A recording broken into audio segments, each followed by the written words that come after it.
So, hindi po biro to eh. Kasi if you have a budget of 500 billion, 3.5% is 15?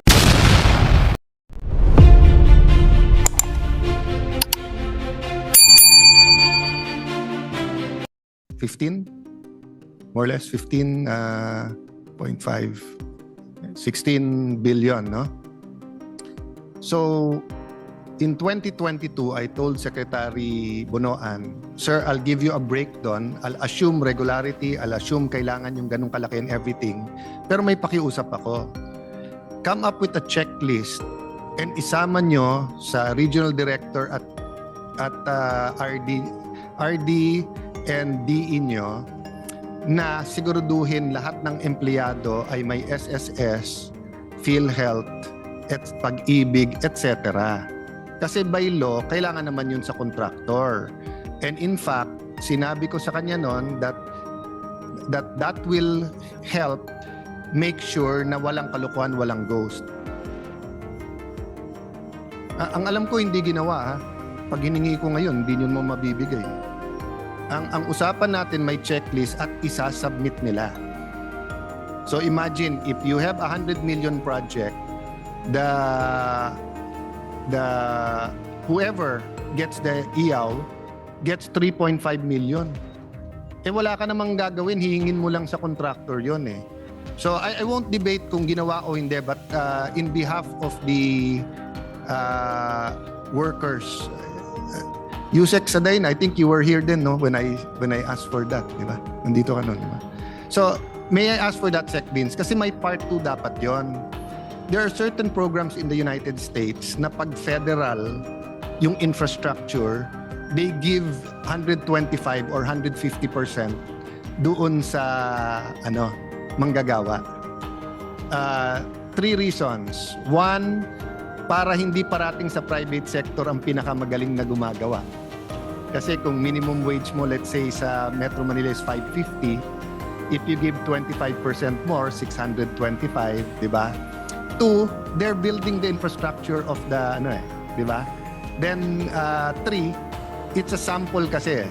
If the government cannot pay our contractors better, di ba? So like sa private sector, no offense sa atin mga real estate developers, but makikita mo yung stocks nila at saka yung income nila pataas ng pataas. Pero yung buhay ng latero, ng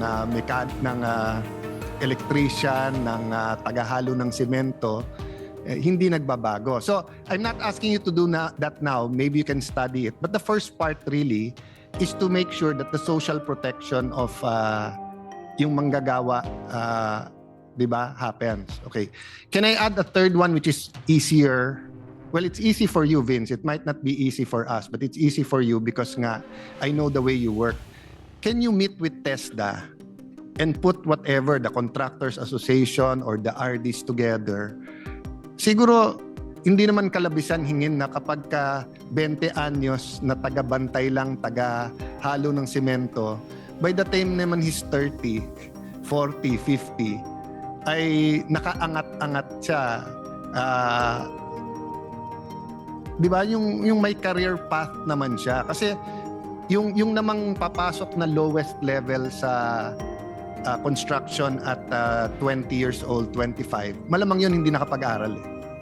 Di ba? Kasi kung nakapag-aral, they'll find something less manual and more I remember Vince, yung was it Cebu or Clark? Yung nag-bring in pa ng German para sa kahoy, parang 20 German skilled workers. Clark Airport.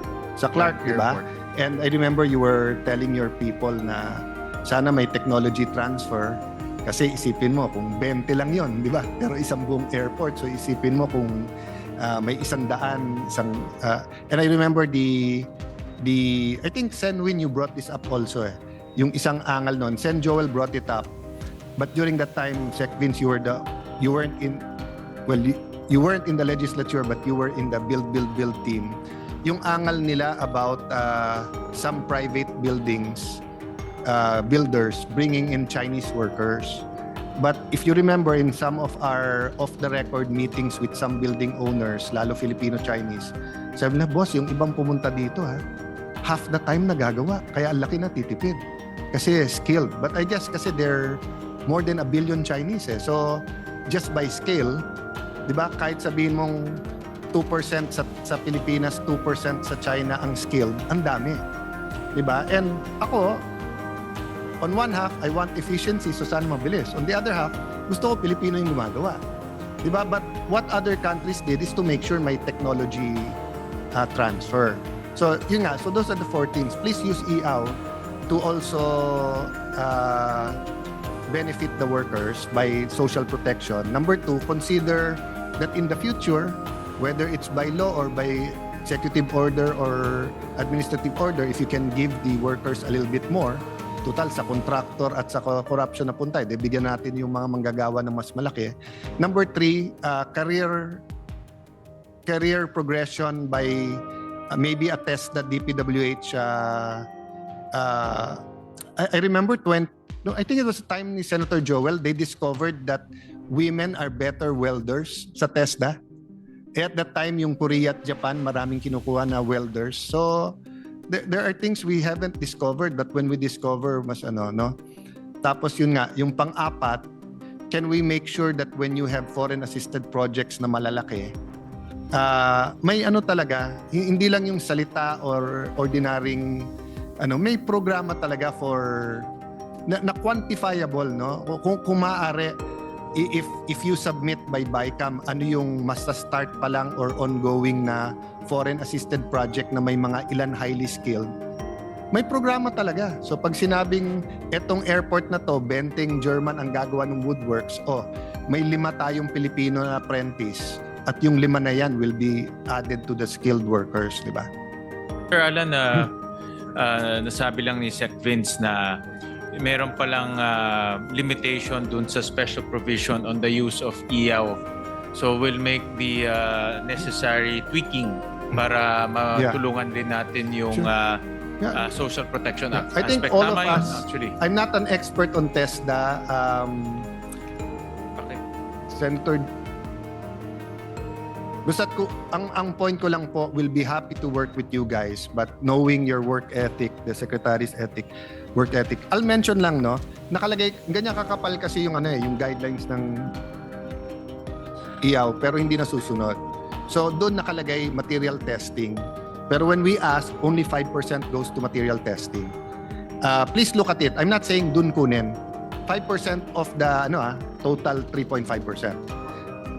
Of sa last 5 years. So, to be fair, hindi lang sa nalilito to ako sa iyo, Rap, at kay Vince. Parang dalawang masipag ang kausap ko. Yung ginigising ko lang po kayo. I don't know where the material testing should come in. Whether it should be the charge to the contractor kasama sa bidding, etc. No? I'm just saying, kung ganun din yung iyaw nyo, baka mabuti iset nyo talaga kung tapos kung ano yung standards para magamit sa tama. Okay. Okay. So, you had a vision, you have a plan. We all agree that infrastructure is so valuable sa economy.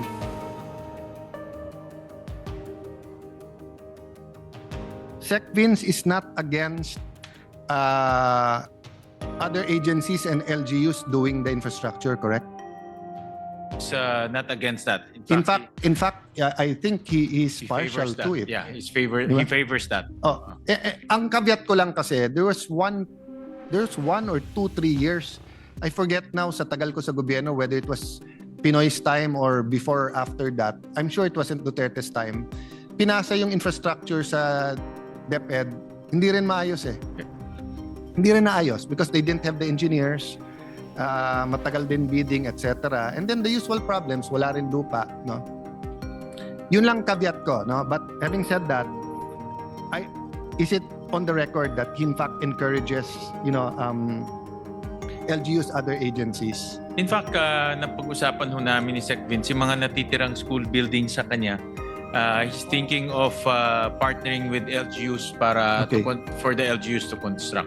So I won't talk muna about the Senate version or the House version. NEP muna tayo, NEP. Magkano ang NEP ng 2026? 881B, tama? Can you show? 881. 881, okay. Sa 881 na yan, I know things have changed kasi nga may flood control pa yan. But assuming nga walang corruption, 881, magkano doon ang convergence dapat?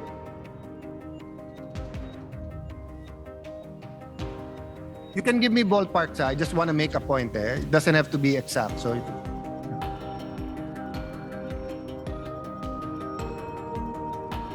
One 167 billion. 167 yung convergence. Then in GAA 2025, 504 ang convergence. 504. Yes. So dito sa NEP ng 2026, more or less, magkano sa 881 doon ang mga local projects? Kalye, schools, I'm not talking about the major bridges and everything, no? Yung day-to-day na sa syudad, sa provinces, ganyan. You can give me a ballpark. It doesn't have to be exact. Is it 1/3, 1/4 of the budget, half of the budget? Mga 130 billion. 130 billion. Kasi yung mga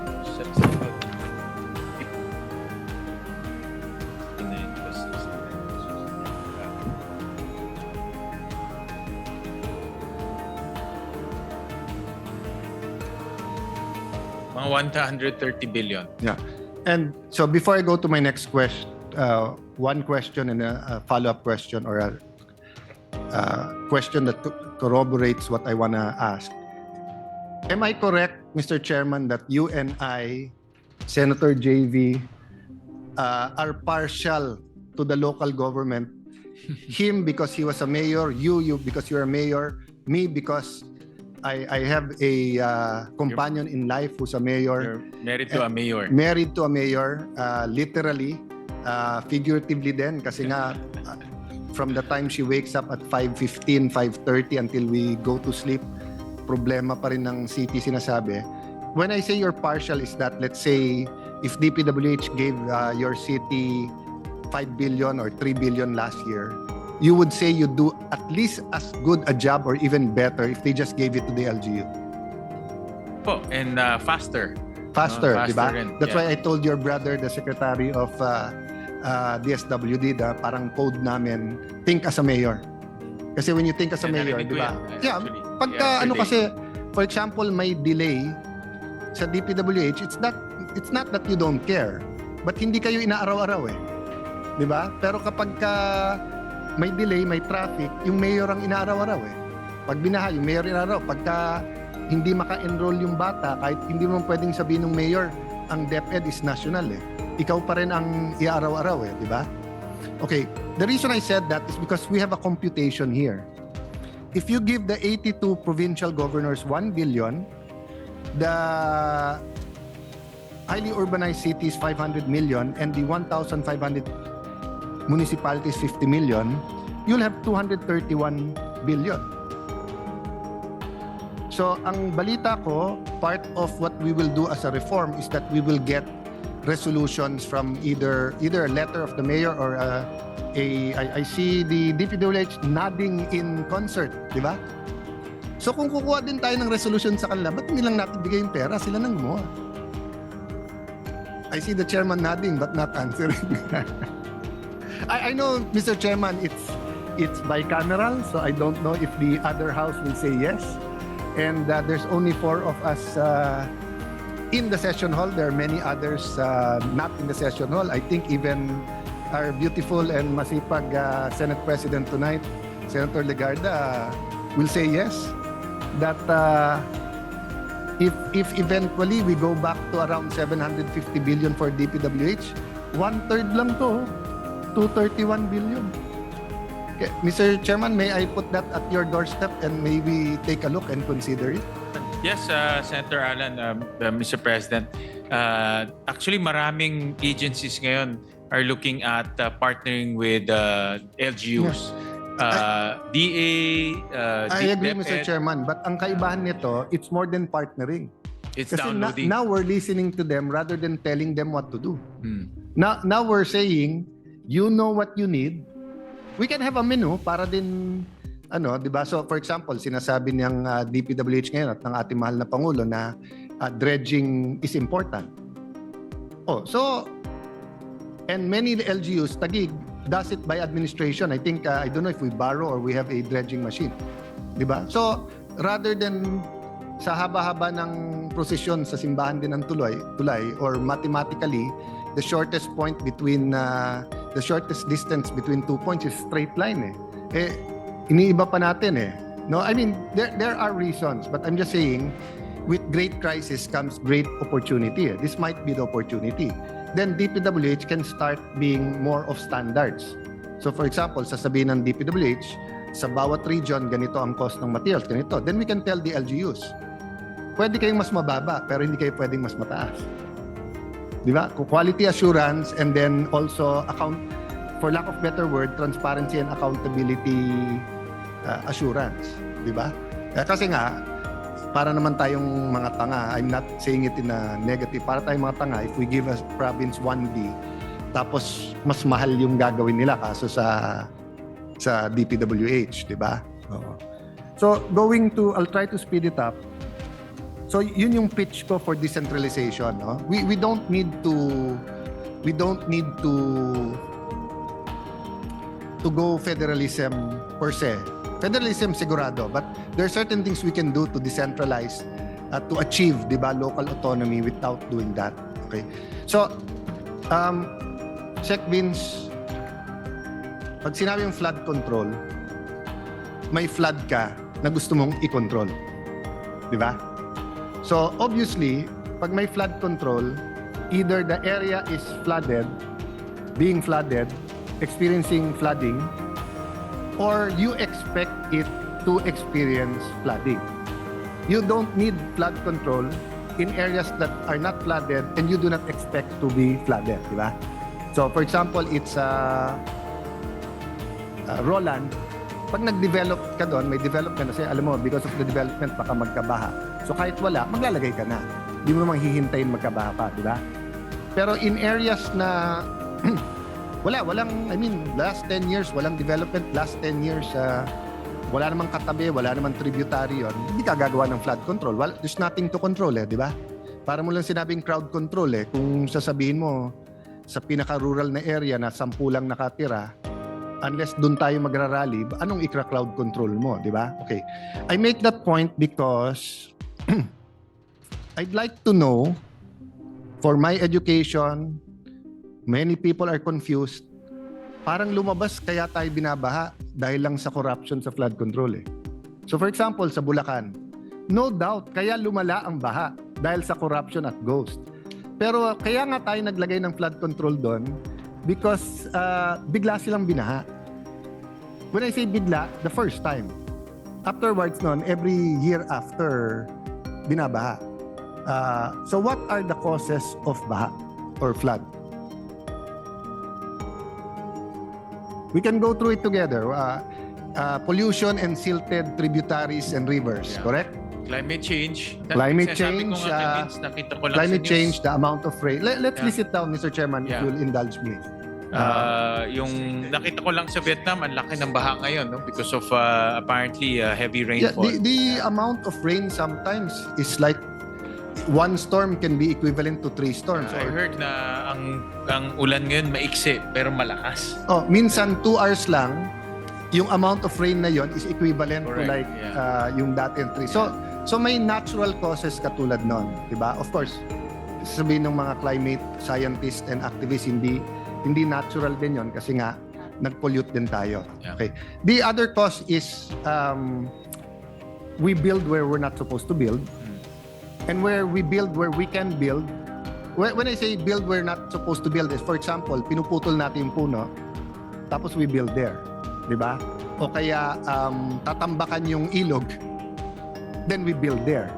Di ba? In fact, the DNR, the last 3 years, has been helping us with pictures in some barangays in Taguig na dating ilog na ngayon hindi na makita kung nasaan, di ba? Oo. The other thing is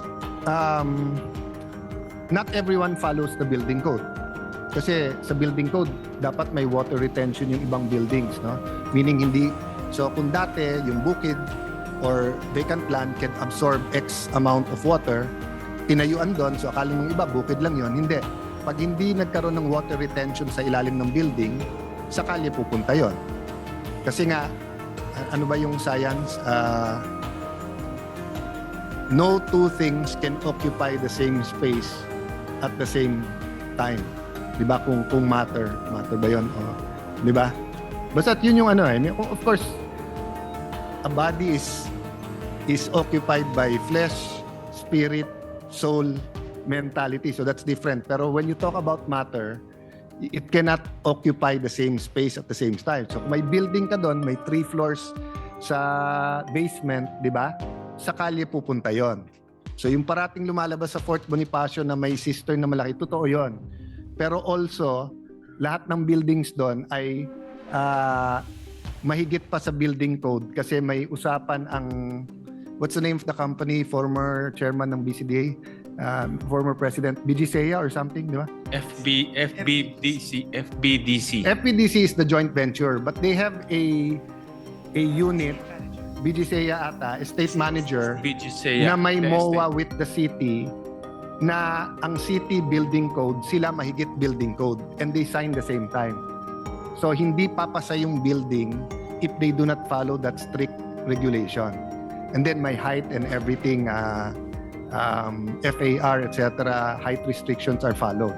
So the point I'm making is that, do you agree with me, sir, that rapid urbanization is a big part not only of flooding but our problems? Definitely. Especially dito sa Metro Manila, nakita ko na, like for example, in Valenzuela, meron kaming natural water retention areas na naging subdivision or meron ng mga bahay. So that contributes to flooding. May mga ganyan din. I'm sure in Metro Manila, maraming ganyan na cases. Okay. So before I show some slides, and the reason why I want to agree there, kasi di ba, November 30, may rally. Last week ba yun? Yung may malaking rally. So, everyone's upset di ba? Outrage, galit. But there's also a lot of people who are confused and a lot of people, may mangyayari ba, etc. Alam mo, garbage in is garbage out. Wrong premise, wrong conclusion. So, kung sasabihin natin, kaya tayo binabaha dahil may flood control na kinurap, that's partly correct. That's not fully correct. So, if we correct that, tanggalin ang flood control or tanggalin ang corruption sa flood control, babahain pa rin tayo if we do not correct the other factors. Diba? So kung ang nakakabaha sa atin, X plus Y plus Z, sinold natin yung Z, babahain pa rin tayo because of X and Y. So in fact, that's why nga, I would argue may corruption din, partly because of the rapid urbanization. What do I mean by that? Dapat 5 floors lang, nakakuha ng permit na 10 floors. Dapat hindi nag-build doon, nakakuha ng or nag-build doon to follow ang permit. Dapat 1 meter, 2 meters away from yung ilog, pati yung ilog tinayuan na, 'di ba? That's part of the corruption. So let me ask both the Marcos administration and DPWH, why don't we go rural development? Nawala yun eh. I mean, I know the terms change, 'di ba? Ang estudyante ngayon tawag na natin learners. Ano pa bang mga nag-iba? Marami ng change in terminologies ngayon eh, 'di ba? Para mas politically correct, 'di ba? But nawala yung rural development eh. And ang kaibahan din, ang rural sa Europe, US, may tubig, may kuryente, may school, may ospital, may internet. Kaya lang green siya. Ang urban is a cement or what you call the concrete jungle, 'di ba? 'Yun ang kaibahan. Sa Pilipinas hindi. Ang rural mahirap. Ang urban mayaman. So lahat tuloy gustong maging urban. And then nagsisiksikan doon. So I mean, again, ballpark how much of our budget for DPWH will go to rural? How much will go to urban? 3:1, 4:1? If you have to make a educated guess, I don't want you to compute.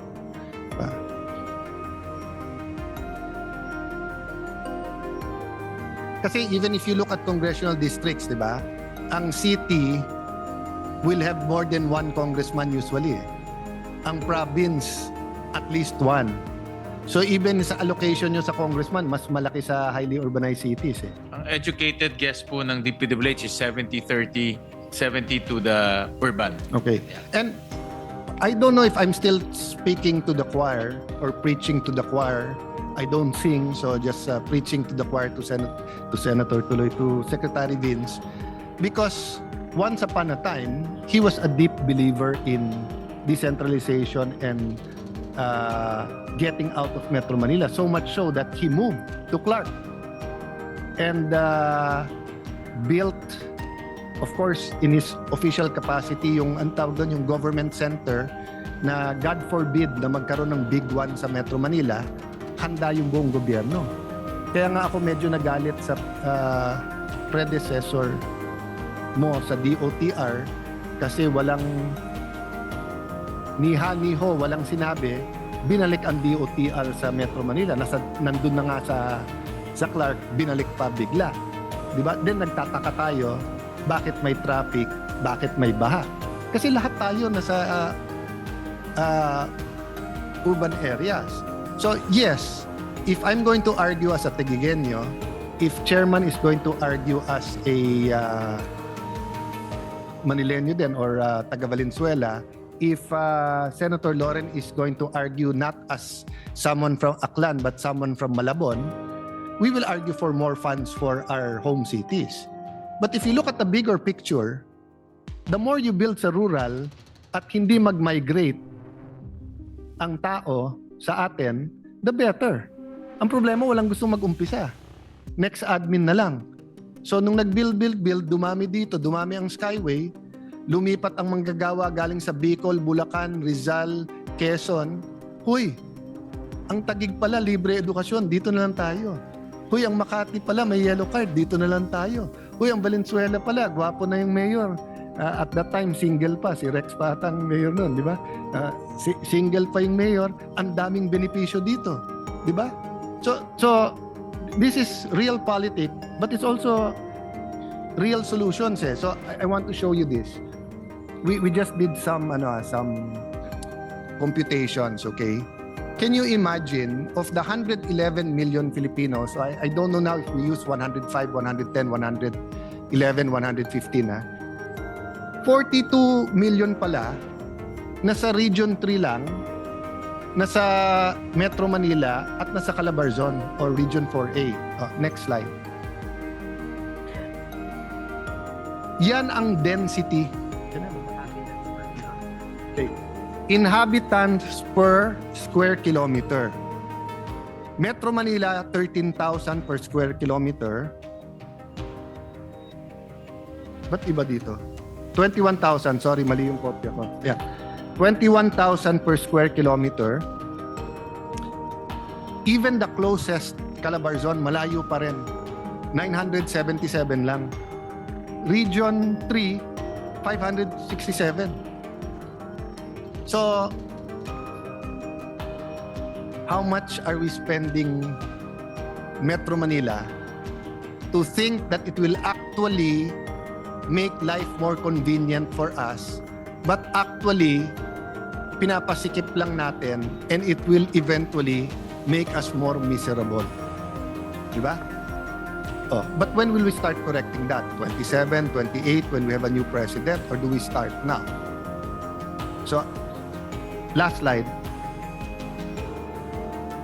I'm sorry I cannot give credit to who, kasi to all honesty, nakita ko to sa Facebook, tapos pina-recreate ko lang.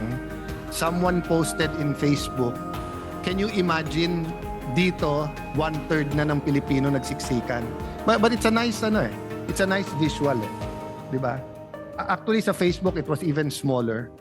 dito sinama lang namin na Sec Vince, alam kong taga Region 3 ka, sinama natin yung buong Region 3. But even when you talk Region 3, it's more Bulacan, Pampanga, di ba? A little bit of Tarlac because of Clark. But it's basically that. I mean, if you look at Nueva Ecija, mas yung density mas less din, di ba?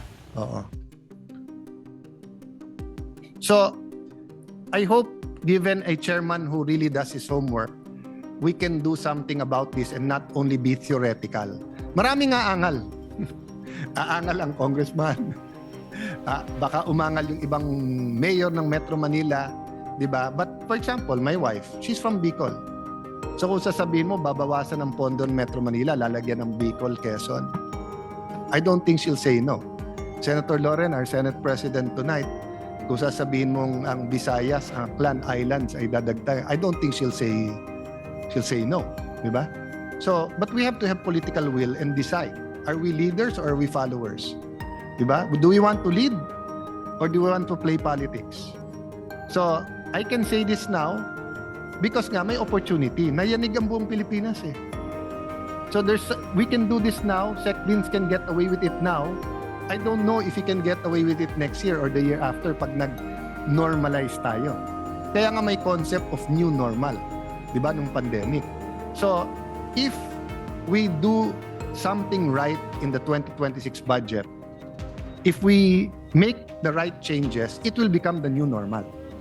But if we say, alam mo, wag mo na flood control, mainit eh. Pero the rest, sige, okay pa rin. That's why sabi ko nga kay Sec Vince, look at the people behind you. Not literally, but figuratively. Ilan dyan ang sumusuporta talaga sa'yo? Oh, kasi baka yung iba, boss, tanggalin lang natin yung ghost, okay na. Pero boss, tuloy natin yung meron kami dyan, meron ganyan. Ilan naman doon yung boss, tanggalin mo yung ghost, tanggalin mo na yung may 10%, 15, 20, pero kami gagawa niyan. Or ilan doon yung, boss, sige, tanggalin mo lahat yan, pero yung city or municipality district ko, wag mong pabayaan. Di ba? So yun ang problema. Filipinos are tribal. It's a strength that we're regionalistic, ethnicity, linguistics, di ba? May talent talaga ang Kapampangan compared sa may ibang talent ang Bicolano, Ilocano. But then we're one country eh. So ang sakit ng kalingkingan ay sakit ng buong katawan, di ba? So this is the time for major reforms and for leadership and for real change, no? At kung kayo naman ang tatanungin mga kababayan, ano kaya ang inyong reaksyon at komento sa balitang ito? Please comment down below at huwag na rin kalimutang i-like at share ang ating video. Thank you for watching.